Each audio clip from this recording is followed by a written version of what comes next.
तुम मेरी याद नहीं हो माँ। तुम मेरी जिंदगी का वो हिस्सा हो जो मेरे अंदर आज भी जिंदा है। जब तुमने आंखें बंद की तो दिल ये मानने को तैयार ही नहीं था कि तुम वाकई चली गई हो। तुम्हें मिट्टी के हवाले करने तक दिल यही कहता रहा कि अभी कुछ होगा।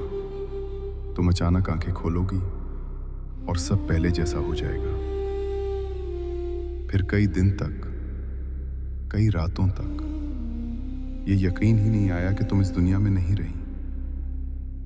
मैंने बार बार तुम्हें पुकारा, मगर जब हर पुकार के जवाब में सिर्फ खामोशी मिली तो दिल आहिस्ता आहिस्ता ये मानने लगा कि अब तुम वापस नहीं आओगी।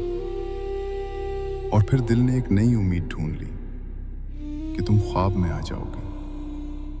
हर रात उसी उम्मीद के साथ सोता रहा, मगर कभी कभार के सिवा तुम ख्वाब में भी नहीं आई।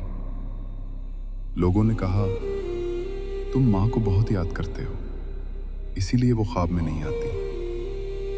मैंने सोचा ये भी अजीब बात है। उसूल तो ये है कि जिस चीज को इंसान ज्यादा सोचता है वही ख्वाबों में ज्यादा आती है। फिर तुम ख्वाब में क्यों नहीं आती? इस सवाल का जवाब मुझे अब मिला।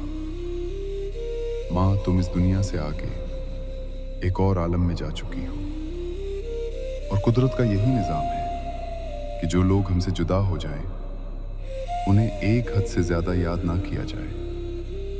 कि अगर हर बार हमारी याद और हमारी उदासी पर वो ख्वाब में आ जाए तो हम इसी इंतजार में रह जाएंगे।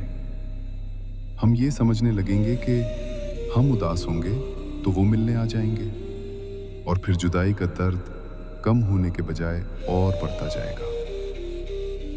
माँ, मैं जान गया हूं कुदरत का निजाम यही है। मुझे एक हद के बाद तुम्हें याद नहीं रखना चाहिए, मगर मुझसे नहीं हो पाता। तुम्हें याद क्या करना, तुम तो भूलती ही नहीं हो।